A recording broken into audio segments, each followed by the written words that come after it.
नमस्कार, आप देख रहे हैं 60 मिनट 60 खबर और मैं हूं आपके साथ काजल ठाकुर। तो शुरुआत करते हैं। प्रधानमंत्री नरेंद्र मोदी मंगलवार को फिनलैंड की पीएम सना मरीन के साथ वीडियो कॉन्फ्रेंसिंग के जरिए शिखर सम्मेलन में शामिल हुए और इस दौरान पीएम मोदी ने कहा कि इस कोरोना महामारी में भारत ने अपने घरेलू संघर्ष के साथ विश्व की जरूरतों का भी हमेशा ध्यान रखा है। पीएम ने कहा कि भारत ने 70 देशों में मेड इन इंडिया वैक्सीन भेजी है।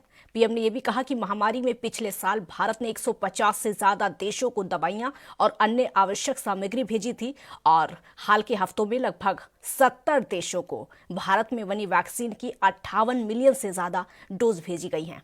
मोदी ने यह भी कहा कि कोरोना से फिनलैंड में हुई जनहानि के लिए पूरे भारत की ओर से मेरी हार्दिक संवेदनाएं हैं। फिनलैंड और भारत दोनों ही एक रूल मेड, पारदर्शी, मानवतावादी और लोकतांत्रिक वैश्विक व्यवस्था में विश्वास रखते हैं। तकनीकी, इनोवेशन, पर्यावरण, शिक्षा जैसे क्षेत्रों में हमारे बीच मजबूत सहयोग है। और वहीं पश्चिम बंगाल की मुख्यमंत्री ममता बनर्जी लगातार निशाना साध रही हैं। आपको बता दें कि अब जो ममता बनर्जी हैं वो अपना मैनिफेस्टो जारी करेंगी। ममता बनर्जी मैनिफेस्टो जारी करने से पहले उनकी मुश्किलें बढ़ती नजर आ रही हैं। निर्वाचन आयोग ने हर गरीब के घर तक मुफ्त राशन पहुंचाने की योजना के ऐलान को लेकर पुरुलिया के जिला निर्वाचन अधिकारी से रिपोर्ट तलब की है। आयोग ने इस मामले में स्वतः संज्ञान लेते हुए पुरुलिया के डीएम यानी मौजूदा जिला निर्वाचन अधिकारी से ममता के चुनावी सभा में इस ऐलान की वीडियोग्राफी की तलब की है। आयोग ने जानना चाहा है कि क्या ऐसी कोई नीति का ऐलान पहले तृणमूल सरकार ने किया था या फिर यह कदम आदर्श चुनाव आचार संहिता का उल्लंघन है। तृणमूल कांग्रेस बुधवार को अपना चुनावी घोषणा पत्र जारी करने जा रही है और आपको ये भी बता दें कि टीएमसी को अपना चुनावी घोषणा पत्र जारी करने वाली है, जहां सत्ता में आने पर हर गरीब के घर मुफ्त राशन पहुंचाने की योजना का ऐलान किया जा सकता है। ममता बनर्जी ने सोमवार को पुरुलिया में अपनी सार्वजनिक रैली के दौरान कथित तौर पर ये घोषणा की थी।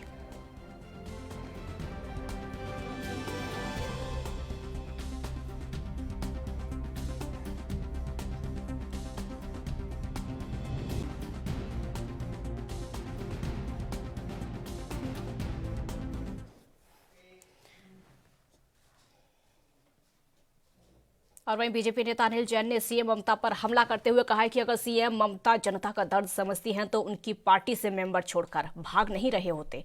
क्या कुछ कहा, आपको सुनवाते हैं। 10 साल में जिस प्रकार से बंगाल से करप्शन का राज हो गया है और इंडस्ट्री, रोजगार सब चौपट हो गया है, सब प्रकार की कानूनी व्यवस्थाएं ध्वस्त हो गई हैं। अगर जनता का दर्द समझती तो ये कट मनी वाली सरकार नहीं चलती। जनता का अगर दर्द समझती तो खाली भतीजा राज नहीं कर रहा होता। जनता का अगर दर्द समझती तो उनके विश्वस्त सहयोगी उनको। और वही मंत्री गोपाल राय ने कहा कि बजट में जितने प्रस्ताव दिल्ली सरकार ने लिए हैं वो अब सारे प्रस्ताव लागू करने का फैसला उपराज्यपाल लेंगे। इसलिए पार्टी ने निर्णय लिया है कि जिस तरह से केंद्र सरकार अलोकतांत्रिक तरीके से दिल्ली को पुनः नियंत्रण करने की घोषणा कर रही है उसके खिलाफ हम कल सड़क पर आंदोलन करेंगे। अलोकतांत्रिक तरीके से चोर दरवाजे से दिल्ली को पुनः नियंत्रित करने की तरफ बढ़ रही है, उसके खिलाफ आम आदमी पार्टी सड़क पर भी इसके खिलाफ आंदोलन चलाएगी।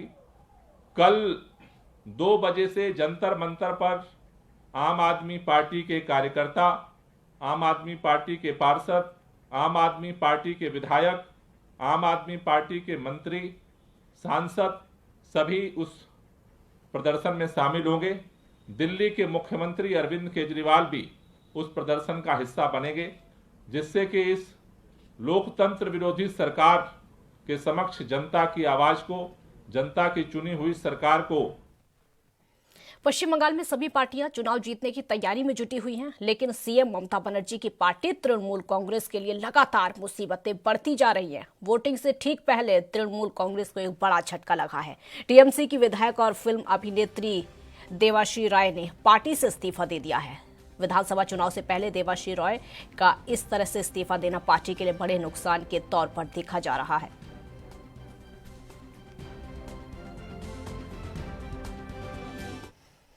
और वहीं पश्चिम बंगाल में विधानसभा चुनाव के मद्देनजर भारतीय जनता पार्टी के तमाम नेता इस राज्य में ताबड़तोड़ चुनाव प्रचार कर रहे हैं और इसी कड़ी में भाजपा के राष्ट्रीय अध्यक्ष जेपी नड्डा भी आज 16 मार्च को एक दिवसीय दौरे पर पश्चिम बंगाल पहुंचे और रोड शो किया। भारतीय जनता पार्टी के राष्ट्रीय अध्यक्ष जेपी नड्डा का रोड शो पश्चिम बंगाल के विष्णुपुर में हो रहा। आपको ये बता दें कि बंगाल के इस बार के चुनाव में भाजपा अपनी पार्टी को जीत और कमल खिलाने के लिए पश्चिम बंगाल राज्य में 10 साल से तृणमूल कांग्रेस की ममता बनर्जी की सरकार को उखाड़ फेंकने के लिए लगातार दमखम दिखाने में जुटी हुई है। जो आप लोग इतनी बड़ी संख्या में आए, आप सबका अभिनंदन, आप सबका स्वागत। मित्रों, यह चुनाव में जो मैं जोश देख रहा हूं, जो मैं उल्लास देख रहा हूं, जो मैं उत्साह देख रहा हूं, वो इस बात को तय कर रहा है कि बंगाल के इस विधानसभा चुनाव में आपने ममता जी का जाना तय कर लिया है और भारतीय जनता पार्टी का आना भी तय कर लिया है।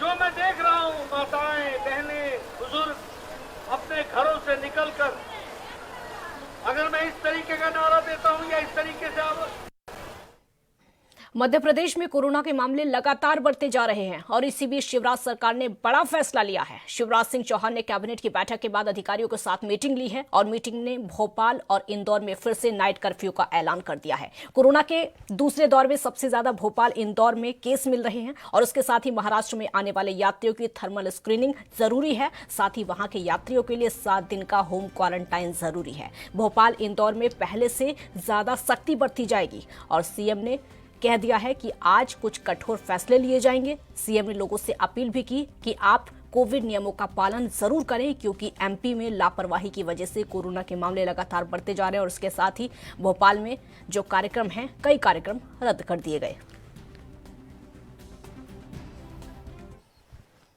उत्तर प्रदेश के अपर मुख्य सचिव स्वास्थ्य अमित मोहन मालवीय ने बताया कि प्रदेश में पिछले 24 घंटों में कोरोना संक्रमण के 228 नए मामले निकलकर सामने आए हैं। सक्रिय मामलों की संख्या इस समय 1912 है। संक्रमण के अब तक 8750 लोगों की मौत हो चुकी है। विगत 24 घंटों में संक्रमण के 228 नए प्रकरण सामने आए हैं। इस समय प्रदेश में एक्टिव इन्फेक्शन के केसेस की कुल संख्या 1912 है,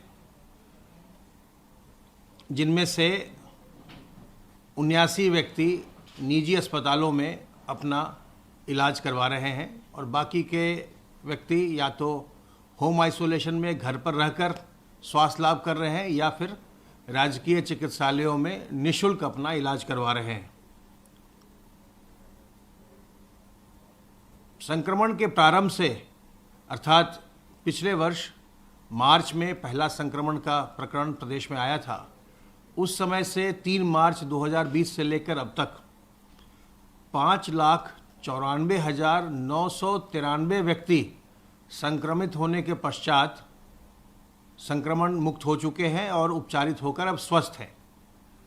संक्रमित व्यक्तियों में से 1 वर्ष से अधिक की अवधि में कुल 8,750 लोगों की मृत्यु हुई है। कल प्रदेश में 1,03,29 सैंपल्स की जांच की गई और अब तक कुल मिलाकर 3,49,48,378 सैंपल्स की जांच की जा चुकी है। ई संजीवनी पोर्टल पर कल 4,240 लोगों ने घर बैठे डॉक्टरों की राय प्राप्त की, डॉक्टरों से चिकित्सकीय परामर्श प्राप्त किया और अब तक कुल मिलाकर 6,09,000।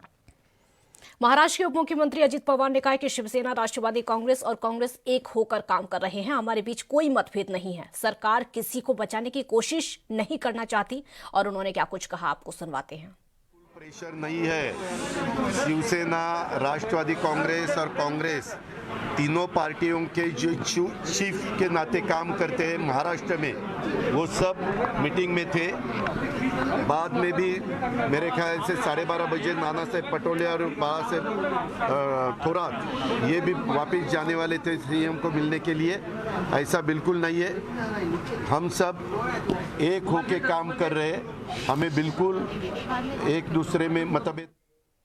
उत्तराखंड की राजधानी देहरादून में मंगलवार को बाल संरक्षण अधिवेशन का उद्घाटन मुख्यमंत्री तीरथ सिंह रावत ने दीप प्रज्वलित करके किया है और इस मौके पर अन्य राज्यों से आए बाल संरक्षण आयोग के अध्यक्षों ने शिरकत की। आपको बता दें कि कार्यक्रम का मुख्य उद्देश्य प्रदेश में बढ़ते नशे की प्रवृत्ति की रोकथाम के लिए था, जिसको लेकर सीएम तीरथ सिंह रावत ने कहा कि बाल संरक्षण आयोग द्वारा उठाया गया कदम बहुत ही ऐतिहासिक और सराहनीय है। देखिए, मैं जो बाल संरक्षण आयोग है जिसके अध्यक्ष उषा नेगी जी हैं और इन्होंने जिस तरह का बीड़ा उठाया है, जिस तरह की कार्यशाला लोगों को अवेयरनेस करने का जो काम किया है वो एक ऐतिहासिक है और इसको लेकर के नीचे तक जाने की ज़रूरत है। जन जागरूकता और संस्कार, परिवार में भी संस्कार होने चाहिए और जिस तरह बच्चे को आप संस्कार देंगे उसी तरह वो बनेगा। बाहरी वातावरण से कैसे उसको दूर रखें, जो आजकल एक टीवी, मोबाइल अच्छा भी है बुरा भी है, दोनों चीज़ें हैं और उसके कारण भी यह नशा और दूसरा जो बाहरी देशों का, कंट्रियों का जिस तरह का वातावरण और उससे बच्चों को टीवी के द्वारा वो जो सामने दिखता है। बिहार के मुजफ्फरपुर में स्कूल से शराब बरामद होने के मामले को लेकर कैबिनेट मंत्री रामसूरत राय विपक्ष के निशाने पर आ गए हैं। तेजस्वी यादव ने उनके इस्तीफे तक की मांग कर दी है और वहीं इस पर सियासी घमासान के बीच में एक बार फिर से मंत्री जी ने अपनी सफाई पेश कर दी है। मैं न तो खानदान के बारे में बोलना चाह रहा था न भाषण के बारे में। ये बातें विगत 7 दिनों से आ रही थी और पिछले बुधवार को सदन में नेता प्रतिपक्ष के द्वारा इस मुद्दे को उठाया गया। उस दिन मैं काउंसिल में मेरा ड्यूटी था। सदन में जब शाम में आया तो पता चला हंगामा हुआ, जो आप लोगों को मैंने बाइट दिया। उसके बाद दोबारा फिर सवाल उठाया गया तो मैंने प्रेस कॉन्फ्रेंस किया, सारे तथ्यों को साक्ष्य के साथ मैंने रखने का काम किया। और उसके अलावा आज फिर मैं जब काउंसिल में ध्यानाकर्षण में था, फिर नेता प्रतिपक्ष ने सवाल उठाया कि मंत्री जवाब नहीं दे रहे हैं, किरायनामा नहीं बता रहे हैं। तो उसी सवाल पर मैंने सदन से उठ के अपने, मेरा विशेषाधिकार है, मैंने माननीय अध्यक्ष जी को कहा कि मुझे भी समय दीजिए सफाई देने के लिए। माननीय अध्यक्ष जी का आभार प्रकट करना चाहता हूं, उन्होंने मेरा समय दिया और मैं पूरी तैयारी करके लाया था एक एक विषय का कागज के साथ, जो सदन पटल पे मैं रखा हूं कि निर्दोष कैसे हूं, और सारे आरोपों के पॉइंट वाइज में बताना चाह रहा था। पहला पॉइंट ये था कि 298-20 बोचहा थाना कांड संख्या जो शराब अधिनियम के तहत जो केस दर्ज हुआ है, उसमें कहीं मेरा नाम उसमें नहीं है। वो बोचहा थाना में आता है, मेरा अहियापुर थाना में है। जबकि नेता प्रतिपक्ष पहला दिन सवाल उठाए थे कि माननीय बिहार सरकार के मंत्री रामसूरत राय जी के परिसर से दारू बरामद हुआ है और वो शराब माफिया हैं, दारू बेचते हैं। तो उसका जवाब मैं दिया कि मैं प्रधानमंत्री नरेंद्र मोदी के मुख्य सलाहकार प्रदीप कुमार सिन्हा ने मंगलवार को इस्तीफा दे दिया है। उन्होंने अपने इस्तीफा पत्र में निजी कारणों का हवाला दिया है और जानकारी के मुताबिक पीके सिन्हा ने कल यानी सोमवार को ही अपना इस्तीफा दे दिया था। प्रधानमंत्री नरेंद्र मोदी के मुख्य सलाहकार के तौर पर उन्हें 2019 में नियुक्त किया गया था और आपको ये भी बता दें कि पीएमओ से निकलने वाले वो दूसरे शीर्ष अधिकारी हैं। इससे पहले प्रधानमंत्री के प्रिंसिपल सेक्रेटरी नृपेंद्र मिश्रा ने इस्तीफा दिया था। पीके सिन्हा ने अपने करियर की शुरुआत इलाहाबाद में असिस्टेंट कलेक्टर के तौर पर की थी। पहले भी 2015 में केंद्र सरकार ने कैबिनेट सचिव पीके सिन्हा का कार्यकाल 1 साल के लिए बढ़ाया था।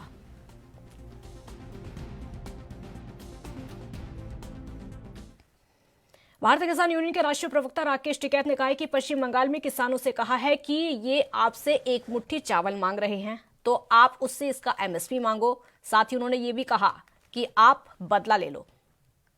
तो किसानों को ये कहा कि ये आपसे एक मुट्ठी चावल मांग रहे हैं तो आप उनसे एमएसपी मांगो इसकी, कि दिल्ली में हमारा आंदोलन चल रहा है और इस पे एमएसपी।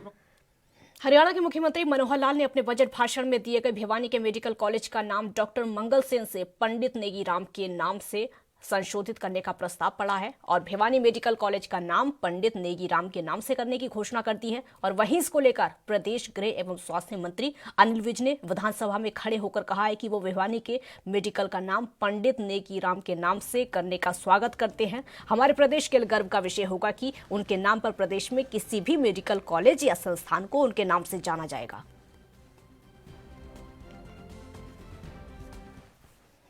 महाराष्ट्र के मुख्यमंत्री उद्धव ठाकरे ने कहा है कि उनकी सरकार दक्षिण मुंबई के पॉर्श इलाके से बरामद कार से जुड़े केस की सभी पहलुओं से जांच करेगी और किसी को बचाने की कोशिश नहीं की जा रही है। और वहीं महाराष्ट्र के उप मुख्यमंत्री अजीत पवार ने कहा है कि इस मामले को लेकर हुई बैठक में सीएम उद्धव ठाकरे ने कहा है कि इस केस से संबंधित सभी लोगों की जांच होगी और महाविकास आघाड़ी सरकार में शामिल सभी पार्टियों ने इसके लिए अपनी रजामंदी दे दी है।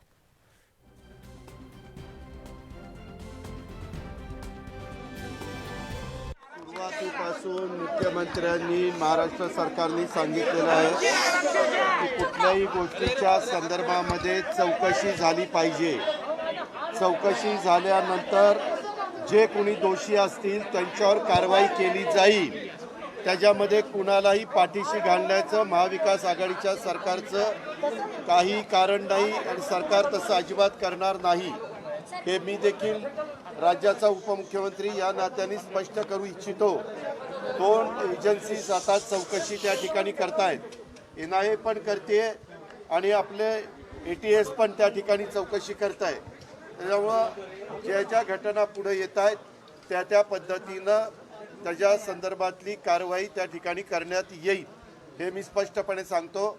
महाविकास आघाडीचं सरकार शिवसेना, राष्ट्रवादी काँग्रेस या तिन्ही पक्षांनी मिळून मित्र पक्षांना इतरांना बरोबर घेऊन केलेलं आहे। त्याच्यामध्ये महाराष्ट्रातली कायदा सुव्यवस्था ही चांगलीच असते। जम्मू के भालवार इलाके से विमान के आकार का एक गुब्बारा बरामद किया गया है। विमान के आकार के इस गुब्बारे पर PIA लिखा हुआ है। भलवाल इलाके में PIA लिखा हुआ गुब्बारा मिलने से हड़कंप मच गया है। सुरक्षा एजेंसियां लगातार हरकत में आई हुई हैं और इस मामले की जांच चल रही है।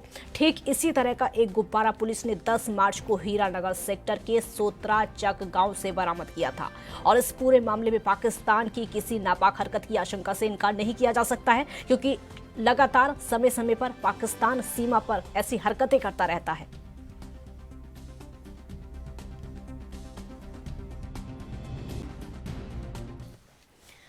यूपी के मथुरा का जवान विष्णु वायुसेना में अपनी सेवाएं दे रहा था। जवान विष्णु बेनीवाल शहीद हो गए हैं। जब जवान का पार्थिव शरीर पैतृक गांव कोसी के खितवावा में पहुंचा तो वहां पर गम का माहौल था और वहीं देशभक्ति के नारे लगाए गए। जवान विष्णु का अंतिम संस्कार जय हिंद के नारों के बीच में किया गया। उत्तर प्रदेश के कैबिनेट मंत्री चौधरी लक्ष्मी नारायण ने शहीद स्मारक बनवाने की भी घोषणा की।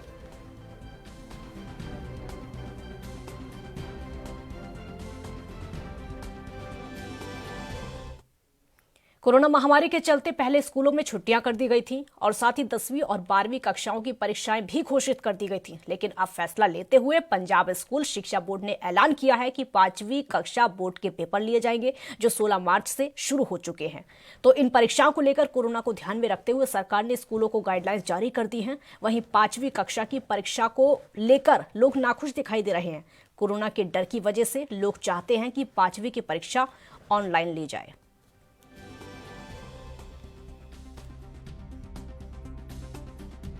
ਪੰਜਾਬ ਗਵਰਨਮੈਂਟ ਦੀਆਂ ਜਿੰਨੀਆਂ ਹਦਾਇਤਾਂ ਸਾਨੂੰ ਜਾਰੀ ਹੋਈਆਂ ਨੇ ਉਹਦੇ ਮੁਤਾਬਕ ਸਕੂਲ ਵੱਲੋਂ ਸਾਰੇ ਪ੍ਰਬੰਧ ਨੇ। ਰੂਮਸ ਨੂੰ ਸੈਨੀਟਾਈਜ਼ ਕੀਤਾ ਗਿਆ, ਗੇਟ ਤੇ ਸੈਨੀਟਾਈਜ਼, ਬੱਚਿਆਂ ਦਾ ਮਾਸਕ, ਸੋਸ਼ਲ ਡਿਸਟੈਂਸਿੰਗ ਤੋਂ ਲੈ ਕੇ ਹਰ ਤਰ੍ਹਾਂ ਦੇ ਪ੍ਰਬੰਧ ਜਿਹੜੇ ਸਕੂਲ ਵੱਲੋਂ ਕੀਤੇ ਗਏ। ਸਰ ਇਹ ਫੈਸਲਾ ਸਰਕਾਰ ਦਾ ਠੀਕ ਨਹੀਂ ਲੱਗਦਾ ਸਾਨੂੰ, ਕਿਉਂਕਿ ਜੇ 5ਵੀਂ 8ਵੀਂ ਦੇ ਬੱਚਿਆਂ ਨੂੰ ਕਰੋਨਾ ਨਹੀਂ ਹੋ ਸਕਦਾ ਤੇ ਫਿਰ 10ਵੀਂ 12ਵੀਂ ਦਿਆਂ ਨੂੰ ਕੀ ਹੋ ਜਾਣਾ ਸੀ। ਜੇ ਅਗਰ ਉਹਨਾਂ ਦੇ ਪੋਸਟਪੋਨ ਕੀਤੇ ਨੇ ਪੇਪਰ ਤੇ ਇਹਨਾਂ ਬਾਰੇ ਵੀ ਛੋਟੇ ਛੋਟੇ ਬੱਚਿਆਂ ਬਾਰੇ ਧਿਆਨ ਰੱਖਣਾ ਚਾਹੀਦਾ ਸੀ ਗੌਰਮੈਂਟ ਨੂੰ। ਲਗਭਗ ਅੱਜ ਪੰਜਾਬ ਦੇ ਵਿੱਚ 3,21,000 ਬੱਚਾ 18,080 ਸੈਂਟਰਾਂ ਦੇ ਵਿੱਚ ਪੇਪਰ ਦੇ ਰਿਹਾ ਔਰ ਹਦਾਇਤਾਂ ਦੇ ਮੁਤਾਬਕ ਇਹਨਾਂ ਨੇ ਕਿਹਾ ਵੀ ਜਿਹਨੂੰ ਕੋਵਿਡ ਦਾ ਕੋਈ ਵੀ ਲੱਛਣ ਨਜ਼ਰ ਆਉਂਦਾ ਉਸ ਬੱਚੇ ਨੂੰ ਸੈਂਟਰ ਦੇ ਵਿੱਚ ਐਂਟਰ ਨਾ ਕਰਨ ਦਿੱਤਾ ਜਾਏ, ਉਹਦਾ ਪੇਪਰ ਅਸੀਂ ਸਪਲੀਮੈਂਟਰੀ ਐਗਜ਼ਾਮ 'ਚ ਲੈ ਲਾਂਗੇ। ਪਰ ਡਾਕਟਰਾਂ ਦੇ ਮੁਤਾਬਕ ਅੱਜ ਜੋ ਕਰੋਨਾ ਆ ਰਿਹਾ ਜਾਂ ਜਿਹਨੂੰ ਵੀ ਪੋਜ਼ਿਟਿਵ ਹੋ ਰਿਹਾ ਉਹਨੂੰ ਕਿਸੇ ਤਰ੍ਹਾਂ ਦਾ ਕੋਈ ਲੱਛਣ ਨਹੀਂ ਆਉਂਦਾ, ਸਿੱਧਾ ਪੋਜ਼ਿਟਿਵ ਹੀ ਆਉਂਦਾ। ਜੇ ਇਸ ਤਰ੍ਹਾਂ ਦਾ ਕੋਈ ਬੱਚਾ ਸੈਂਟਰ ਵਿੱਚ ਬੈਠ ਕੇ ਪੇਪਰ ਦੇ ਜਾਂਦਾ ਬਾਕੀ ਬੱਚਿਆਂ ਦੇ ਨਾਲ ਜਾਂ ਉੱਥੇ ਕੋਈ ਸਟਾਫ ਮੈਂਬਰ ਐਸਾ ਪੇਪਰ ਦੇ ਵਿੱਚ ਐਂਟਰ ਕਰ ਜਾਂਦਾ, ਜਿਹੜਾ ਸੁਪਰਡੈਂਟ ਬਾਹਰੋਂ ਲਗਾਇਆ ਇਹਨਾਂ ਨੇ। ਤੇ ਕੱਲ ਕਿਸੇ ਬੱਚੇ ਨੂੰ ਕੋਈ ਵੀ ਪੋਜ਼ਿਟਿਵ ਹੋ ਸਕਦਾ ਔਰ ਉਸ ਸੈਂਟਰ ਦਾ ਪੂਰਾ ਸੈਂਟਰ ਹੀ ਪੋਜ਼ਿਟਿਵ ਹੋ ਸਕਦਾ। ਅਸੀਂ ਗਾਈਡਲਾਈਨ ਦੀ ਪਾਲਣਾ ਕਰ ਰਹੇ ਹਾਂ, ਬੱਚਿਆਂ ਨੂੰ ਡਿਸਟੈਂਸ ਬਣਾ ਕੇ ਰੱਖਦੇ ਪਏ ਹਾਂ। ਹਾਂਜੀ, ਮਾਸਕ ਲਗਾ ਕੇ ਬੱਚੇ ਆ ਰਹੇ ਨੇ, ਬੱਚਿਆਂ ਕੋਲ ਸੈਨੀਟਾਈਜ਼ਰ ਹੈ। ਗਵਰਨਮੈਂਟ ਦੀਆਂ ਸਾਰੀਆਂ ਹਦਾਇਤਾਂ ਦਾ ਹੀ ਪਾਲਣ ਕਰਦੇ ਪਏ ਹਾਂ। ਫੈਸਲੇ ਨੂੰ ਕਿੰਨਾ ਕੁ ਵਾਜਬ ਸਮਝਦੇ ਹੋ, ਕਿਉਂਕਿ 10ਵੀਂ ਅਤੇ 12ਵੀਂ ਦੇ ਬੋਰਡ ਦੇ ਪੇਪਰ ਜਿਹੜੇ ਮੁਲਤਵੀ ਕਰ ਦਿੱਤੇ ਆ ਤੇ ਛੋਟੇ ਬੱਚਿਆਂ ਦੇ ਬੋਰਡ ਦੇ ਪੇਪਰ ਛੋਟੇ ਬੱਚਿਆਂ ਦੇ ਵੀ ਕਰਨੇ ਚਾਹੀਦੇ ਸੀ, ਵੱਡੇ ਬੱਚਿਆਂ ਦਾ ਤਾਂ ਫਿਰ ਵੀ ਆਪਾਂ ਕਰ ਸਕਦੇ, ਬੱਚੇ ਛੋਟੇ ਹੁੰਦੇ, ਛੋਟੇ ਬੱਚਿਆਂ ਦੇ ਵੀ ਮੁਲਤਵੀ करने चाहिए थी सरकार को। हाँ जी। यूपी के गोरखपुर में बैंक कर्मियों की हड़ताल से हो रही असुविधाओं के कारण लोगों में भारी आक्रोश है और सरकार के फैसले को लेकर निराशाजनक लगातार बताया जा रहा है। कई संगठनों ने सरकार के इस फैसले को निराशाजनक और आम लोगों के हित को नुकसान पहुंचाने वाला बताया है। लोगों ने आशंका जताई कि बैंकों के निजीकरण से आम जनमानस को काफी नुकसान होगा और पुरानी सहकारी व्यवस्था फिर से आ जाएगी, जिससे गरीबों का शोषण होगा। बैंकों की हड़ताल का पूर्वोत्तर रेलवे कर्मचारी संघ और national federation of Indian railway में पूरी तरह से समर्थन करता है, क्योंकि हम निजीकरण के हर फैसले के खिलाफ हैं सरकार के। और आप सभी लोग ये जानते हैं कि पहले हमारे देश में आज़ादी के पहले और कुछ दिनों बाद तक सारे बैंक राष्ट्रीयकृत, और उस समय जब इंदिरा गांधी ने बैंकों का राष्ट्रीयकरण किया तब कुल 867 करोड़ रुपए ही एनपीए था। और ये एनपीए इस कारण था कि जिन निजी घरानों के ये बैंक थे 80% एनपीए उन्हीं के ऊपर था, क्योंकि उन लोगों ने अपने ही घरानों की जो भी उद्योग धंधे थे उनको ही लोन दे रखा था। 2 कदम आगे चलने के बाद 2 कदम पीछे खींच लेने पर जो परिणाम होता है वही परिणाम इन बैंकिंगों का भी होगा। आपको मालूम है कि भारतीय बैंकिंग तंत्र में विशेष वर्ग से बैंक को निकाल करके आम जनता के लिए 1969 और 1980 में बैंक का राष्ट्रीयकृत किया गया। अगर पुनः सरकार राष्ट्रीयकृत बैंकों को पूंजीपतियों के हाथों में अगर दे देगी तो पूंजीपतियों का दबदबा उस बैंकिंग पर रहेगा। स्वाभाविक है कि पूंजीपतियों का दबदबा उस बैंकिंग पर रहेगा और आम जनता कितना उस बैंकिंग से दूर हो जाएगी ये समय बताएगा। सर्वप्रथम तो आप ये जानना चाहिए कि आज सरकारी बैंक के उनके कर्मचारी अगर बंदी पर हैं तो बहुत ही सोचने वाली बात है कि उसके निजीकरण के विरोध में बैंक कर्मचारी आज 2 दिनों की बंदी कर रखे हैं। और सरकार को बिल्कुल सोचना चाहिए, जहां हमारे पूरे देश का खजाना, जिसको जनता का खजाना कह लीजिए, व्यापारियों का खजाना कह लीजिए, हर लोगों का खजाना जिस पर एक भरोसा जताया जा सकता है वो है सरकारी बैंक। और सरकारी बैंक के कर्मचारी हड़ताल पर है, वो निजीकरण का विरोध कर रहे हैं। यानी कि कहीं न कहीं इस निजीकरण के आड़ में हमारे देश की जनता, हमारे देश का खजाना कहीं न कहीं प्रभावित हो रहा है। भारत देश का हर नौजवान, हर किसान, हर वर्ग निजीकरण, प्राइवेटाइजेशन के विरोध में है।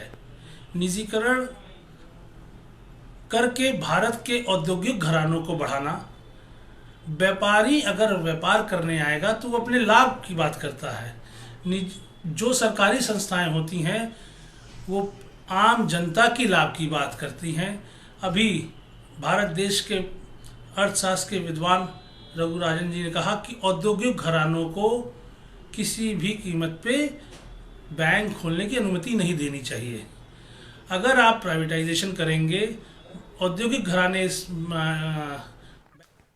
उत्तर प्रदेश के कानपुर में बैंक कर्मचारियों ने सरकारी बैंकों के निजीकरण के खिलाफ विरोध प्रदर्शन किया है। United forum of bank union के अध्यक्ष का कहना है कि निजीकरण से गरीब जनता का सबसे ज्यादा नुकसान हुआ है। गरीब जनता आज राष्ट्रीयकृत बैंकों के माध्यम से कई तरह के लाभ उठा रही है।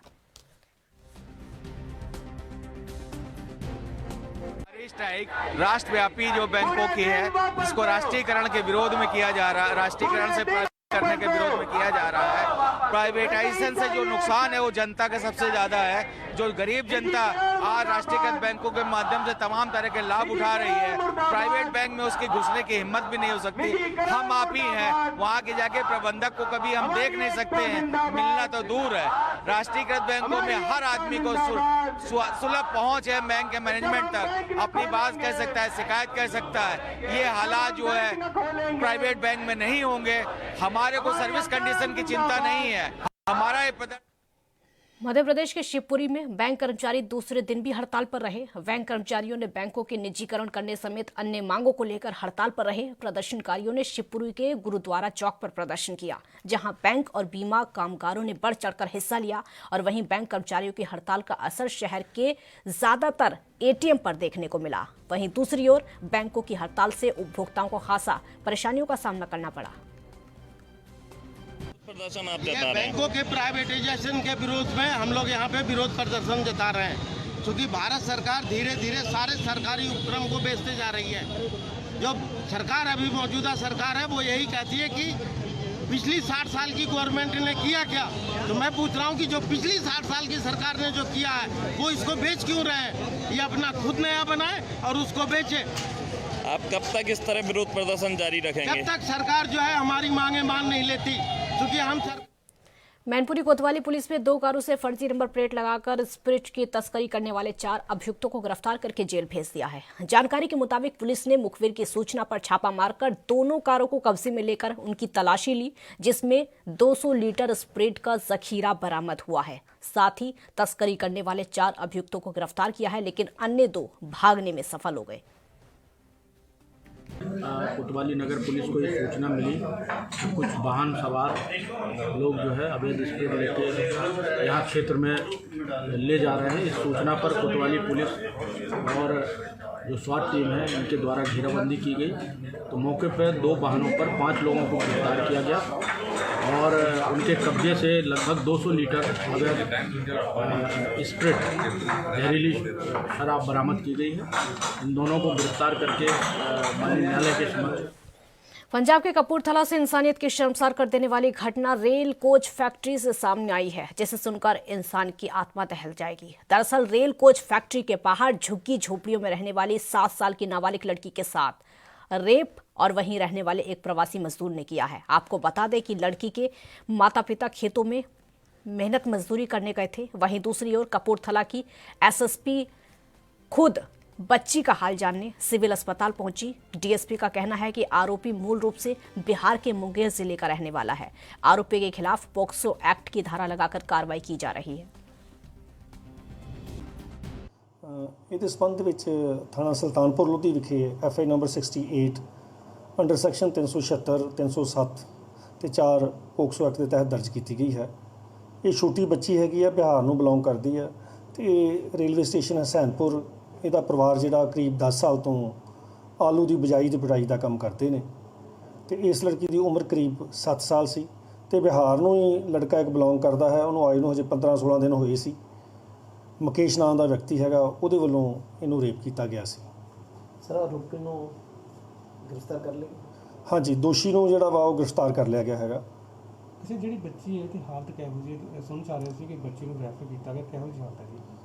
ਇਹ ਬੱਚੀ ਨੂੰ ਜਿਹੜਾ ਅਸੀਂ ਬੜਾ ਹੀਨੀਅਸ ਕ੍ਰਾਈਮ ਕੀਤਾ ਹੈਗਾ।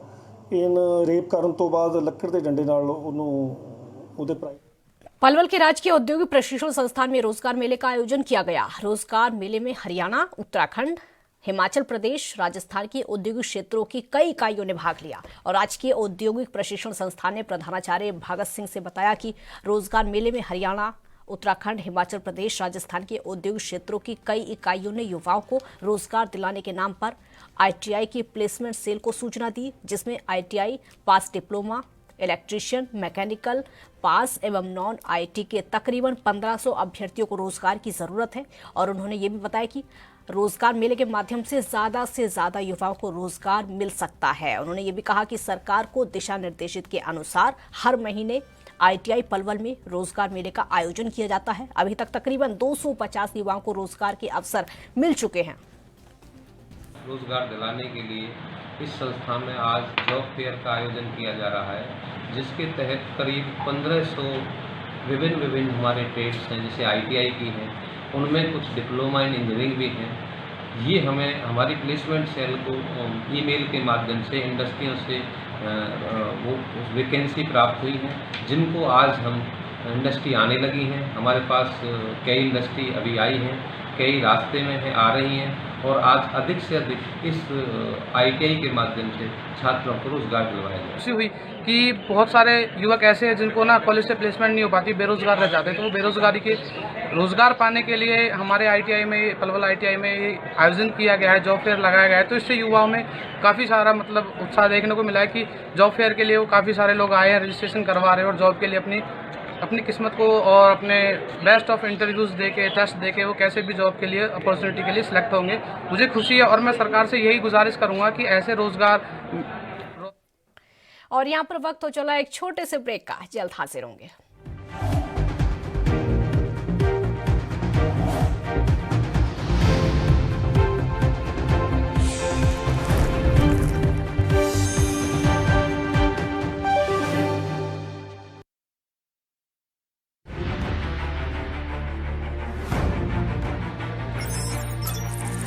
खबर चाहे सियासत की हो या सरकार की, खबर चाहे भ्रष्टाचार की हो या गुनहगार की, दिन भर में क्या रहा देश जगत का हाल, किस मुद्दे ने बनाई किसकी सरकार, रखते हैं हम सब पर नजर, पहुंचाते हैं हम हर खबर। हम हैं ANB न्यूज। राष्ट्र धर्म, रात 8 बजे।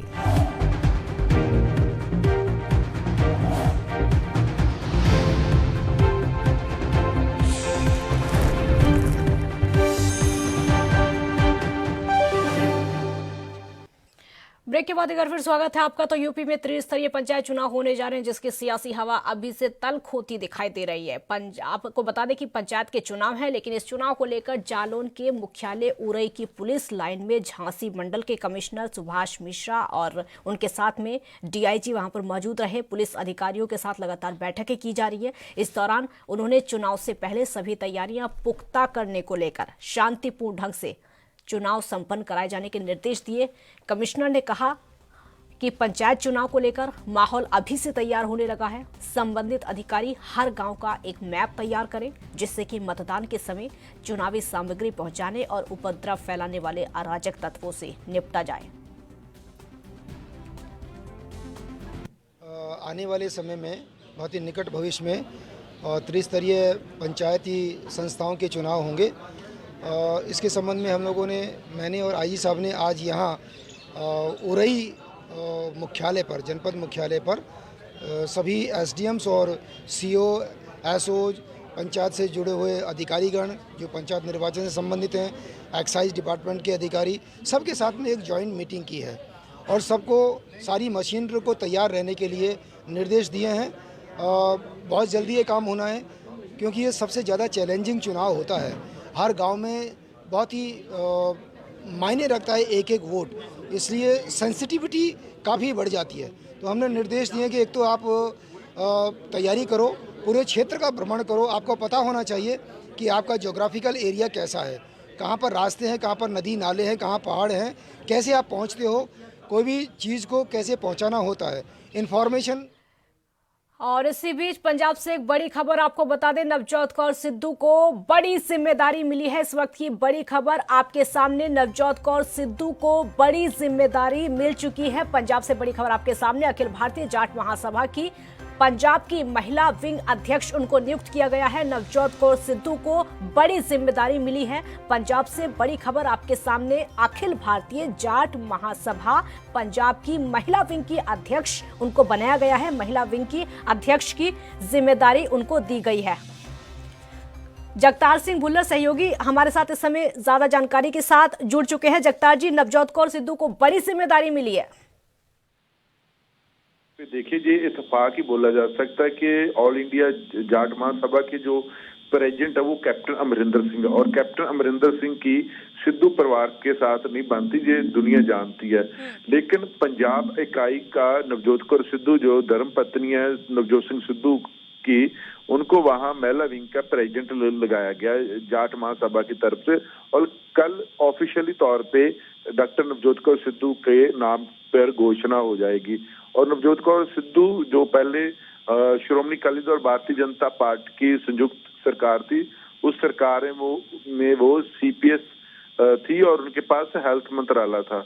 और उसके बाद जब सिद्धू परिवार कांग्रेस के साथ जुड़ जाता और उसके बाद नवजोत सिंह सिद्धू स्टेट में मिनिस्टर बनते और उसके बाद जिस हिसाब से कैप्टन अमरिंदर सिंह के साथ उनका 36 का आंकड़ा हमेशा रहा और उसके दरमियान नवजोत कौर सिद्धू जो उनकी धर्म पत्नी है, उस महासभा का पंजाब का प्रेसिडेंट लगाने पर मोहर लगाई गई है, जिसके national president captain Amarinder Singh है।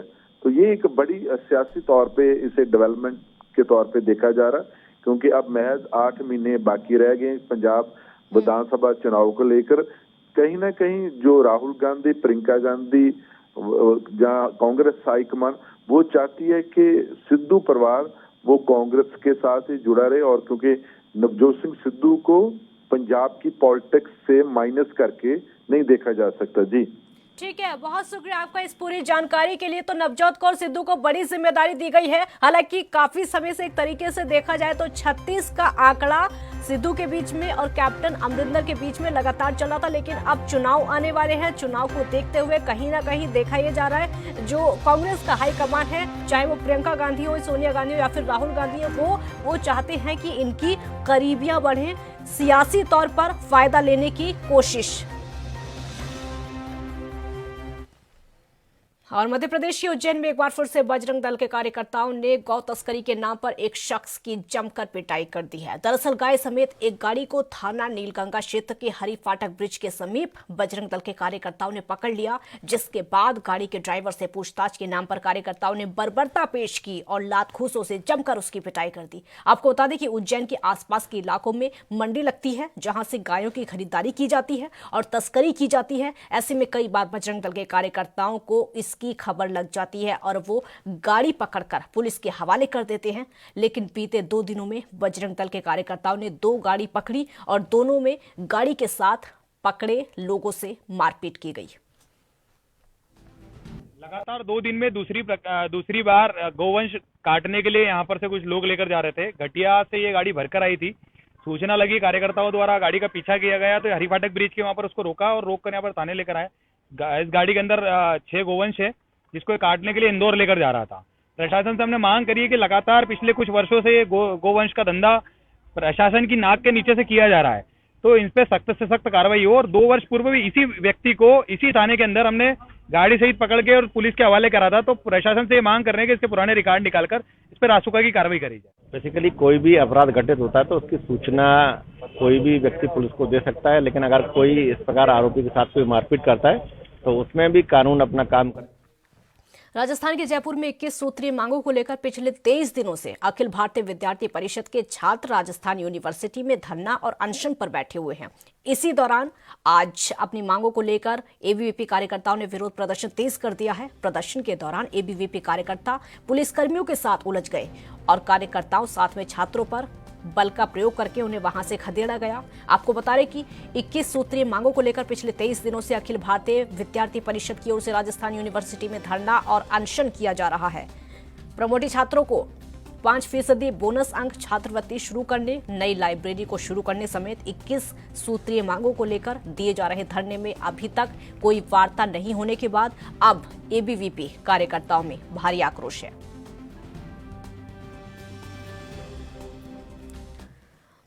हरियाणा रोडवेज वर्कर्स यूनियन संबंधित सर्व कर्मचारी संघ ने रोहतक बस स्टैंड पर सरकार के खिलाफ जमकर प्रदर्शन किया है। दरअसल सरकार के 1000 बस चालकों को एक दूसरे विभागों में समायोजित करने के आदेश के विरोध में रोडवेज कर्मचारियों ने जबरदस्त प्रदर्शन किया है और एसीएस परिवहन विभाग हरियाणा के नाम पर ज्ञापन भी सौंप दिया है। वहीं रोहतक डिपो के प्रधान हिम्मत राणा ने बताया कि यह प्रदर्शन पूरे हरियाणा में रोडवेज डिपो पर किया गया है, जिसमें 34 सूत्रीय मांगों पर हरियाणा के मुख्य अतिरिक्त सचिव के पास भेजा गया है। वहीं सीएम खट्टर पर आरोप लगाया गया कि हिम्मत राणा ने कहा है सरकार रोडवेज को 500 करोड़ घाटे में बताकर सिर्फ जनता को गुमराह कर रही है, जबकि ऐसी कोई बात नहीं है। गया था ये पूरे हरियाणा प्रदेश में किया गया है और रोडवेज के जो भी डिपो और सब डिपो में है सब में ये प्रदर्शन किया गया है और महाप्रबंधक के माध्यम से जो अतिरिक्त मुख्य सचिव है उसको ये ज्ञापन भेजा गया है और 34 सूत्रीय जो मांग पत्र है इसके अंदर वो इस रोडवेज विभाग में जो भी मांगे कर्मचारियों की हैं और हरियाणा के जो मुख्य अतिरिक्त सचिव है उनके पास ये आज भेजा गया।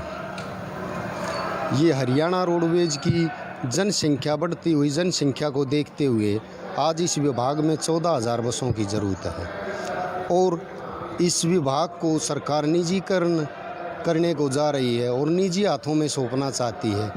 इस विभाग में आज जो ये हमने प्रदर्शन किया है। पुलिस रिमांड तो आपने बहुत देखी होगी, आज देखिए दबंग लेडी का रिमांड। ये वीडियो दिल्ली से सटे साइबर सिटी गुरुग्राम के पालम विहार इलाके का है। इन्हें ना कानून का खौफ है, ना ही मानवता से सरोकार है और वहीं रिमांड के शिकार युवक पर आरोप बस इतना सा है कि ये अपने हिस्से के पैसे मांग रहा था। आपको ये बता दें कि यूपी का रहने वाला रोशन पेंटर नाम का काम करता था। रोशन ने संदीप नाम के युवक के साथ मिलकर एक कंपनी में काम का ठेका लिया, जिसके संदीप ने कंपनी से एडवांस के तौर पर 50,000 रुपये ले लिए। बस बात इतनी सी थी। जानकारी जैसे ही रोशन को लगी तो उसने अपना हिस्सा मांग लिया, जिसके बाद संदीप ने अपने 2 साथियों के साथ मिलकर एक साजिश रची और इस युवती के सहारे उसको एक फ्लैट में बुलाया। उसके बाद रिमांड पर लिया गया। फिलहाल पुलिस को लिखित शिकायत दे दी गई है, जिस पर पुलिस ने मामला दर्ज करके जांच शुरू कर दी है। रोशन नाम के एक लड़के ने अपनी लिखित शिकायत में बताया है कि उसके साथ एक उसका दोस्त था सचिन नाम का, जिसने उसको साथ मिलके पेंट का काम किया और किसी प्राइवेट कंपनी में, और उसके जो पैसे उसने ले लिए और जब इसने पैसे मांगे तो उसने दिए नहीं। उसके बाद 5/3 को उसको एक जगह पालम विहार में बुलाया गया और उसके साथ बंधक बना के मारपीट की गई। एक लड़की भी इनके साथ थी और एक अंकुश नाम का लड़का था, जिसके संबंध में उन्होंने कंप्लेंट दी है, जिस पे हमने FIR दर्ज कर ली है पालम विहार पुलिस स्टेशन में और उसमें आगे। और इस वक्त की बड़ी खबर आपको बता दें, देश भर में कोरोना का संक्रमण लगातार बढ़ता जा रहा है। देश के सभी राज्यों में कोरोना को लेकर अलर्ट जारी कर दिया गया। देश भर में लगातार कोरोना का संक्रमण बढ़ता चला जा रहा है। बड़ी खबर आपके सामने, कल कोरोना को लेकर पीएम मोदी से बात कर सकते हैं सीएम कैप्टन अमरिंदर। पंजाब में आज आए कोरोना के 1475 नए केस, जिसको लेकर चिंता और ज्यादा बढ़ गई है। रूपनगर जिले में नाइट कर्फ्यू लगा दिया गया है। बड़ी खबर आपके सामने, आपकी टीवी स्क्रीन पर इस वक्त की बड़ी खबर। देश भर में लगातार कोरोना का कहर बढ़ता चला जा रहा है और इसी कोरोना के चलते कल कोरोना को लेकर बैठक हो सकती है। पंजाब के CM captain Amarinder PM Modi से मुलाकात कर सकते हैं, क्योंकि पंजाब में आज भी 1475 नए कोरोना के मामले निकलकर सामने आए हैं और रूपनगर जिले में नाइट कर्फ्यू लगा दिया गया है। बड़ी खबर आपके सामने, कोरोना का कहर लगातार बढ़ता जा रहा है, जिसके चलते केंद्र सरकार की चिंता तो बढ़ी रही है, लेकिन वहीं दूसरी तरफ राज्य सरकारें भी चिंता में हैं। और अगली खबर आपको बताते हैं, मध्य प्रदेश के रीवा में पुलिस ने सोहागी थाना क्षेत्र में बीजेपी नेता की हत्या का बड़ा खुलासा कर दिया है। दरअसल बीजेपी नेता की हत्या का शव को सड़क पर फेंके जाने के मामले में रीवा एसपी ने इस मामले में संज्ञान लेते हुए तत्काल कार्रवाई के निर्देश दिए थे, जिसके तहत 5 नामजद हत्या के आरोपियों पर 10,000 का इनाम घोषित कर दिया गया था। और वहीं सोहागी पुलिस ने हत्या में शामिल आरोपियों को गिरफ्तार करके हत्या में प्रमुख रूप से शामिल सुशील तिवारी से कड़ी पूछताछ की, तो आरोपी ने एक और आरोपी का नाम बताया, जिसके खिलाफ 302 का मामला दर्ज करके तलाशी की जा रही है। साथ ही बाकी 4 फरार आरोपियों को पकड़ने के लिए लगातार दबिश दी जा रही है। हाँ, 11 तारीख को सोहागी थाना क्षेत्र में घटना घटी थी। इसमें 5 नामजद आरोपियों के विरुद्ध प्रकरण पंजीबद्ध किया गया था हत्या का। उसके बाद फिर जब पुलिस की विवेचना हुई, उसके बाद आरोपियों को पुलिस धरपकड़ कर रही थी। जब आरोपी पकड़े गए तो एक व्यक्ति का नाम और इजाफा हुआ था। इस तरह से पुलिस ने अभी तक 2 आरोपियों को गिरफ्तार कर लिया है। जो घटना का प्रमुख आरोपी है, जो उसके परिजन है, ये सुशील तिवारी, ये इससे एक पिस्टल, 3 जिंदा कारतूस, एक बका मिला है और इसके साथ एक आरोपी और था कमलाकर आदिवासी। ये दोनों आरोपी गिरफ्तार हो गए और कल जेल चले गए। शेष 4 आरोपी अभी फरार हैं, उनकी तलाश जारी है। सर, इनके ऊपर इनाम भी यस, पुलिस अधीक्षक द्वारा इनके ऊपर इनाम घोषित किया गया है। हत्या की वजह क्या है? उत्तर प्रदेश के हापुड़ में एक बार फिर से तेज रफ्तार का कहर देखने को मिला है। दरअसल तेज रफ्तार कार अनियंत्रित होकर खाई में गिर गई और कार सवार 3 लोग घायल हो गए। पुलिस ने मौके पर पहुंचकर घायलों को अस्पताल में भर्ती करा दिया गया है, जहां एक बच्चे की हालत गंभीर बनी हुई है। जानकारी के मुताबिक कार सवार दिल्ली से गढ़ जा रहे थे। मुंबई मलाड के पैराडाइज कोऑपरेटिव हाउसिंग सोसाइटी के पास डाबर फैक्ट्री में अचानक आग लगने से आसपास की तकरीबन दर्जनों दुकानें जलकर पूरी तरीके से राख हो गई हैं। इस दौरान झोपड़पट्टी इलाके में लकड़ियों का गोडाउन है। आपको ये भी बता दें, पास में ही प्लास्टिक की फैक्ट्री थी। वहीं पर तकरीबन 2 से 3 घंटे में कड़ी मशक्कत के बाद आग पर काबू पाया गया। मध्य प्रदेश के रीवा में कॉलेज के छात्रों ने रैली निकालकर नशा मुक्ति अभियान चलाया है। भारत सरकार के निर्देश के अनुसार सामाजिक न्याय एवं अधिकारिता मंत्रालय के देश भर में चलाए जा रहे अभियान को अब छात्रों ने अपना बना लिया है। आपको ये भी बता दें कि इस दौरान छात्रों ने लगातार रीवा जिले के समेत जिले के बाहर भी नशा मुक्ति अभियान रैली निकाली और लोगों को जागरूक किया, तंबाकू और धूम्रपान छोड़ने की अपील की है। वहीं कॉलेज छात्रों ने रीवा जिले में रैली निकालते हुए कलेक्ट्रेट कार्यालय में पहुंचकर ज्ञापन सौंपा। नशा मुक्त भारत अभियान के अंतर्गत नशा मुक्त रीवा के लेकर हम लोग लगातार प्रशासन की ओर से सामाजिक संगठन और शैक्षणिक शिक्षण संस्थाओं के साथ जोड़ करके हम लोग कार्यक्रम कर रहे हैं। आज हमारी बीच में पेंटियम कॉलेज की छात्राएं हैं, उनकी निदेशक सभी लोग मिल करके जनता को जागरूक करने के लिए नशा मुक्ति अभियान के ऊपर रैली निकाला जा रहा है। उसके एनएसएस की सभी छात्राएं हैं, मतलब इस रैली में शामिल हो रहे हैं। उसके साथ साथ हमारी सामाजिक संगठन के लोग भी इसमें इन्वॉल्व है। अभी हम लोगों ने नशा मुक्त रीवा के लेकर संकल्प ही लिया है। प्रशासन इसके लेकर गंभीर है और समाज के साथ जुड़ते हुए, लोगों के साथ हम लोग जुड़ते हुए इस काम को आगे कैसे ले जाए। एक नशा मुक्त रीवा का एक सपना है, संकल्प है, उसको हम लोग पूर्ण कैसे किया जाए, इसके लेकर हम लोग लगातार कार्यक्रम आयोजित कर रहे हैं। सरकार के सामाजिक न्याय एवं अधिकारिता मंत्रालय नई दिल्ली द्वारा पूरे देश में 15 अगस्त 2020 से 31 मार्च 2021 तक नशा मुक्त भारत अभियान का आयोजन किया जा रहा है, जिसका इस आयोजन की शुभारंभ रीवा ज़िले में 15 अगस्त 2020 को माननीय आयुक्त महोदय, माननीय आईजी महोदय, कलेक्टर महोदय, एसपी महोदय के द्वारा हरी झंडी दिखाकर की गई। तब से ये लगातार जो है कार्यक्रम चल रहा है। इसमें भारतवर्ष के 272 ज़िले हैं सम्मिलित हैं, जिसमें मध्य प्रदेश का 15 जिला है और उसमें अपना रीवा भी सम्मिलित है। तो उत्तर प्रदेश सरकार के राज्य मंत्री सुरेश पासी मंगलवार को अपने विधानसभा क्षेत्र के 1 दिवसीय दौरे पर रहे, जहां उन्होंने जगदीशपुर के बड़े गांव स्थित हनुमान मंदिर पर पहुंचकर दर्शन और पूजन किया। जिसके बाद मंत्री ने जिला पंचायत की बैठक में भाग लिया, जहां पर बीजेपी के सभी पदाधिकारी और वरिष्ठ नेता मौजूद रहे। आपको ये भी बता दें कि हमारे शीर्ष नेतृत्व और संगठन के निर्देश है कि इस बार बीजेपी सभी ब्लॉक पर अपना ब्लॉक प्रमुख बनाए।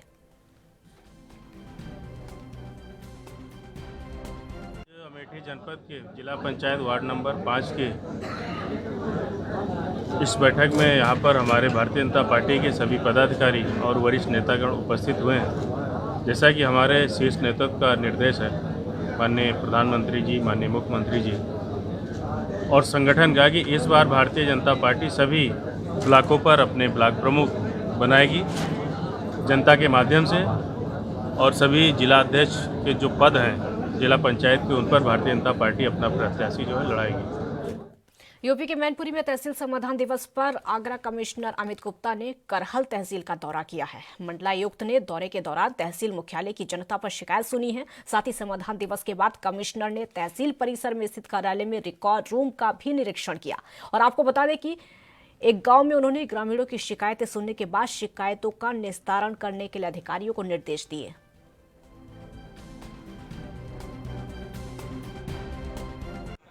सर आप करहल आए हैं, क्या क्या है समाधान दिवस पे? कितनी क्या समस्याएं हैं पब्लिक के आपने यहाँ सुनी? क्योंकि समाधान दिवस में समस्या सुनी, यहाँ पर अपेक्षागत समस्या की संख्या कम थी। इसके अलावा लेकिन हमने गाँव का भी भ्रमण किया है और जो तहसील बन रही है उसका भी भ्रमण किया और भी चीज़ें देखी हैं। कुछ वकीलों ने समस्या बताई थी कोर्ट से संबंधित, कोर्ट की फाइलें आदि भी देखी है। कुछ समस्या का मौके पर निराकरण हो गया और बाकी जो कमियाँ थी सर भवन का, तहसील भवन का निर्माण किया है, क्या कमियां इसमें मिली हैं आपको इस दौरान? निर्माण किया, फिनिशिंग हमको इसकी काफ़ी खराब दिख रही है।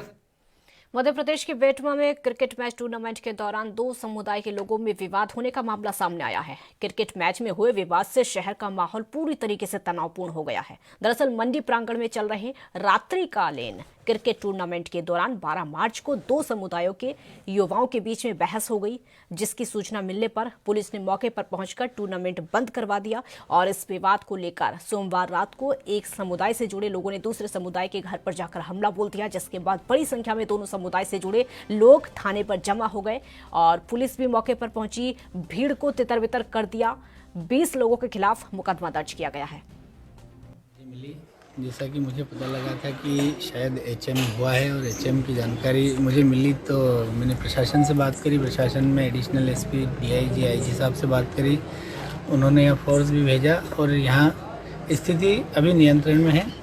और जैसा कि मुझे पता लगा था कि हमारे पार्षद, भारतीय जनता पार्टी के पार्षद और उनके परिवार के साथ में घटना घटित हुई। उनके घर में घुसकर कुछ असामाजिक तत्वों ने हमला बोला और उस पर रिएक्शन में पुलिस ने कार्रवाई करी और पुलिस की कार्रवाई से हम संतुष्ट हैं। मुझे यहाँ आकर के जब पूरी स्थिति की जानकारी हुई तो मुझे लगा कि यहाँ कुछ एक वर्ग विशेष की जो आतंकवादी गतिविधियाँ हैं वह बंद होनी चाहिए और उससे प्रशासन से बात करी और वह निश्चित रूप से इन आतंक जो उनने मचा रखा है अब बंद होगा, इसे बर्दाश्त नहीं किया जाएगा। मैच के बाहर कुछ दर्शकों के बीच में आपस में वाद हो गया था, उसको लेके यहाँ बेटवा में दो समुदायों के बीच में तनाव उत्पन्न हो गया था, जिसको पुलिस ने समय रहते कार्रवाई करके कंट्रोल कर लिया और वैधानिक कार्रवाई की जा रही है। अभी कोई गिरफ्तारी नहीं हुई। हम लोग लॉ एंड ऑर्डर को की तरफ ज़्यादा ध्यान दे रहे हैं। सर भी बेटा है, अभी शांतिपूर्ण है। सर कहाँ से बला? मध्य प्रदेश के रायसेन में करणी सेना के जिलाध्यक्ष शिवराज सिंह राजपूत की गोली मारकर हत्या करने की घटना सामने आई है। जानकारी के अनुसार सोमवार की रात राजपूत अपने मित्र के साथ बरेली कस्बे में अपने घर के पास बैठकर शराब पी रहे थे और तभी उनके बीच में किसी बात को लेकर विवाद हो गया। दोनों और राजपूत की गोली मारकर हत्या कर दी। गंभीर हालत में उनको अस्पताल भेजा गया। आपको बता दें कि मंगलवार सुबह उनकी मौत हुई। अतिरिक्त पुलिस अधीक्षक का कहना है कि शिवराज सिंह राजपूत और आरोपी आपस में रिश्तेदार और मित्र थे। दोनों आपराधिक गतिविधियों में भी शामिल रहा करते थे। फिलहाल मामला दर्ज कर लिया गया है। मैं न तो खानदान के बारे में बोलना चाह रहा था न और वहीं यूपी में अयोध्या वासियों को जल्द ही खुशखबरी मिलने वाली है। जल्द ही अयोध्या वासियों को पाइपलाइन से घरेलू गैस की सुविधा मिलने वाली है, जिसके लिए नगर निगम ने ग्रीन गैस लिमिटेड से MOU किया है। नगर आयुक्त विशाल सिंह के मुताबिक एक सुनियोजित शहर के विकास में ईंधन महत्वपूर्ण रखता है, इसलिए नगर निगम के घरों में गैस पाइपलाइन से घरेलू गैस की आपूर्ति की जाएगी, जिससे शहरवासियों को घरेलू गैस के लिए डीलर्स के यहाँ पर चक्कर नहीं लगाने पड़ेंगे। अयोध्या के सुनियोजित विकास में ईंधन एक जो घरेलू ईंधन होता है उसकी बहुत महत्व है उसका। इसको देखते हुए घर घर में जो सिलेंडर की सप्लाई होती थी उसके स्थान पर ये शासन के निर्देश पर ग्रीन गैस लिमिटेड द्वारा पाइप गैस की सप्लाई घरों में शुरू की जाएगी। इसका प्रयास होगा कि पहले जो सुनियोजित विकसित कॉलोनीज हैं उनमें हम घर घर में इसका ग्रीन गैस के माध्यम से लिक्विफाइड गैस। सूचना एवं लोक संपर्क विभाग उत्तराखंड द्वारा कुंभ मेला क्षेत्र चंडी द्वीप नीलधारा में मीडिया सेंटर स्थापित किया गया है, जिसमें सभी अत्याधुनिक सुविधाएं जैसे मेले के सजीव प्रसारण के साथ ही कई स्थलों पर camera, optical fibre, broadband connection, computer, scanners, fax समेत कई चीजें वहां पर लगाई जाएंगी, जिसकी सुविधाएं वहां पर मिलेंगी। देश विदेश से आने वाले प्रेस प्रतिनिधियों को मीडिया सेंटर में किसी भी अपने कार्यक्रम रिकॉर्ड करने की सुविधा स्टूडियो में मिलेगी। भव्य प्रेस कॉन्फ्रेंस हॉल में अति विशिष्ट अतिथियों के साक्षात्कार करने का भी मौका मिलेगा। मीडिया सेंटर के अलावा कई महत्वपूर्ण स्थल भी वहां पर कवरेज के लिए बनाए गए हैं। और वहीं मध्य प्रदेश के रीवा में उप पुलिस महानिरीक्षक ने कंट्रोल रूम में 2 दिवसीय सेमिनार का आयोजन किया गया है। ये आयोजन समाज से कमजोर वर्गों के प्रति संवेदनशीलता विषय पर रेंज आधारित है। सेमिनार में रेंज के सभी जिलों से थाना प्रभारी और अनुसंधान अधिकारी भारी संख्या में उपस्थित रहे। सेमिनार में DIG ने बताया कि SC/ST एक्ट 1995 की धारा 7 के अनुसार अन्वेषण उप पुलिस अधीक्षक रैंक के पुलिस अधिकारी से करवाया और इस दौरान उन्होंने सभी अधिकारियों और कर्मचारियों को कमजोर वर्गों के प्रति संवेदनशीलता से व्यवहार करने और उनके अधिकारों के प्रति जागरूक करने के संबंध में जानकारी दी।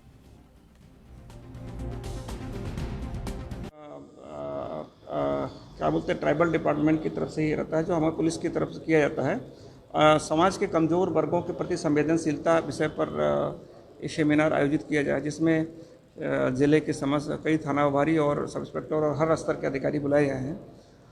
उद्देश्य ये है कि जो कमज़ोर है समाज में, अभी भी हमारा सामाजिक तौर पर कई जातियाँ, कई धर्म के उसमें लोग जो हैं कमज़ोर हैं, और यहाँ तक महिलाएँ और वृद्ध भी कमज़ोर में ही आएंगे। जो है ये जब हमारे थानों में पहुँचते हैं, उनके साथ कैसा व्यवहार हो, किस तरह से उनकी समस्या को सुना जाए, उसके प्रति हमारे हर स्टाफ में सिपाही से लेकर के ऊपर तक इस लेवल की सेंसिटिविटी डेवलप। और वहीं यूपी के मथुरा में पुलिस ने वसंत कुंज कॉलोनी की एक महिला की हत्या के मामले में बड़ा खुलासा किया है और 3 आरोपियों को गिरफ्तार कर लिया है। मामले पर एसपी एमपी सिंह ने कहा है कि इस हत्याकांड की बड़ी बारीकी से छानबीन करते हुए पुलिस ने नामजद दर्ज किए गए 3 लोगों को निर्दोष पाया है और वहीं हत्या में शामिल 3 आरोपियों को गिरफ्तार किया है। पुलिस ने उनके कब्जे से लूटा हुआ सामान भी बरामद किया है। सर, आज क्या सफलता प्राप्त हुई? दिनांक 9 को थाना हाईवे में एक महिला की डेड बॉडी अपने घर में मिली थी, जिसके संबंध में उसकी बेटी द्वारा अपने ही 3 रिलेटिव के खिलाफ नामजद एफआईआर कराया गया था। पुलिस की जांच से जो नामजद अभियुक्त बनाए गए थे, उनकी नामजदगी गलत पाई गई और जांच। मैनपुरी में दिन दहाड़े मकान के किराए को लेकर मकान मालिक ने सिर्फ 500 रुपए के लेन देन को लेकर गोली मारकर हत्या कर दी एक व्यक्ति की और मौका पाकर आरोपी भागने में भी सफल हो गया, जिसे पुलिस ने गिरफ्तार करके फिलहाल जेल भेज दिया है। थाना बेवर क्षेत्र का है। विगत 12 तारीख को बेवर थाना क्षेत्र में मंडी के पास एक व्यक्ति की हत्या कर दी गई थी। उसमें जिसको नामित किया गया था मुलजिम, उसे कल शाम को बेवर पुलिस द्वारा गिरफ्तार किया गया है और उसके कब्जे से उसकी निशादेही पर हत्या प्रयोग आला कत्ल बरामद किया गया। फतेहपुर के थरियाव थाना क्षेत्र में एक प्रेमी ने अपनी प्रेमिका को धारदार हथियार से गोदकर मौत के घाट उतार दिया है और मौके से फरार हो गया है। घटना की सूचना पर पुलिस मौके पर पहुंची, शव को पोस्टमार्टम के लिए भेज दिया। पुलिस ने इस मामले में प्रेमी के खिलाफ हत्या का मुकदमा दर्ज करते हुए आरोपी प्रेमी की तलाश फिलहाल शुरू कर दी है और दावा किया जा रहा है कि जल्द से जल्द उसको गिरफ्तार कर लिया जाएगा। देखिए, ये थरियाव क्षेत्र में एक घटना हुई थी जिसके संबंध में थानाध्यक्ष थरियाव के द्वारा अभियोग पंजीकृत किया गया है और इसमें एक महिला की इसमें हत्या की गई थी और इसके संबंध में मुकदमा पंजीकृत कर लिया गया है। हरियाणा के पलवल में पुलिस ने कार्रवाई करते हुए गांजा तस्करों को धर दबोचा है। होडल थाना प्रभारी एसआई ने बताया है कि सीआईए टीम को सूचना मिली थी कि एक बाइक पर 2 युवक मादक पदार्थ समेत होडल की तरफ जा रहे थे, जिस पर कार्रवाई करते हुए पुलिस ने नाकाबंदी की और 2 युवकों को बाइक समेत गिरफ्तार कर लिया है। आरोपी की तलाशी के दौरान उनके कब्जे से 3 किलो 918 ग्राम गांजा पत्ती को बरामद किया गया है। पुलिस ने आरोपियों के खिलाफ मामला दर्ज करके कार्रवाई शुरू कर दी है। हमारी सीआईए की टीम को सूचना मिली थी कि 2 लड़के गांजा लेकर के लालपुर की तरफ से होडल जाएंगे, तो उन्होंने नाकाबंदी की। नाकाबंदी के कुछ ही देर बाद में 2 लड़के मोटरसाइकिल पर आए, जिनको चेक किया तो उसमें उनके पास एक सफ़ेद पन्नी रखी हुई थी। सफ़ेद पन्नी को चेक किया तो उसमें गांजा पत्ती बरामद हुई। कितना गांजा? उत्तर प्रदेश में बिजनौर के थाना चांदपुर के बिजनौर रोड पर बाइक और ट्रक की जोरदार भिड़ंत हुई है। हादसे में बाइक पर सवार एक महिला की मौके पर ही मौत हो गई है, जबकि युवक की हालत गंभीर बताई जा रही है। महिला की मौत के बाद परिवार में कोहराम मचा हुआ है और वहीं घटना की सूचना मिलते ही पुलिस मौके पर पहुंची। फिलहाल कार्रवाई चल रही है। श्री मुक्तसर साहिब के तलख मलाड़ा गांव के पास से गुजरती हुई राजस्थान कनाल में एक शव तैरता हुआ दिखाई दिया, जिसकी सूचना लोगों ने पुलिस को दी और शव को बाहर निकाला, लेकिन पहचान नहीं हो पाई। 72 घंटे बीत जाने के बाद शव को कार्रवाई करते हुए बाबा शनिदेव सेवा सोसाइटी के हवाले कर दिया। यह सेवा सोसाइटी पिछले काफी लंबे समय से लावारिस शवों का संस्कार करके और उनकी अस्थियां परिवहन करने का काम करती है। ਸਰ ਅੱਜ ਜਿਹੜੀ ਇੱਕ ਡੈੱਡ ਬੋਡੀ ਦਾ ਸੰਸਕਾਰ ਕੀਤਾ ਗਿਆ ਉਹ ਕਿੱਥੋਂ ਮਿਲੀ ਤੁਹਾਨੂੰ? ਉਹ ਜੀ 13 ਤਰੀਕ ਨੂੰ ਪਿੰਡ ਮੋਤਲੇ ਵਾਲਾ ਵੱਡੀ ਨਹਿਰ ਚੋਂ ਰਾਜਸਥਾਨ ਫੀਡਰ ਚੋਂ ਮਿਲੀ ਸੀ। ਕੋਈ ਸ਼ਨਾਖਤ ਵਗੈਰਾ ਹੋਈ? ਨਹੀਂ, ਉਹਨੂੰ 72 ਘੰਟੇ ਸਿਵਲ ਹਸਪਤਾਲ 'ਚ ਸ਼ਨਾਖਤ ਵਾਸਤੇ ਰੱਖਿਆ ਗਿਆ, ਪਰ ਅਜੇ ਤੱਕ ਕੋਈ ਸ਼ਨਾਖਤ ਨਹੀਂ ਹੋਈ। ਅੱਜ ਬਾਅਦ ਪੋਸਟਮਾਰਟਮ ਉਹਦਾ ਸੰਸਕਾਰ ਕੀਤਾ ਗਿਆ। ਇਹ ਸੰਸਕਾਰ ਕਿਹਨਾਂ ਵੱਲੋਂ ਕੀਤਾ ਗਿਆ? ਇਹ ਬਾਬਾ ਸ਼ਨੀਦੇਵ ਸੇਵਾ ਸੁਸਾਇਟੀ ਬਠਿੰਡਾ ਰੋਡ ਮੁਕਤਸਰ।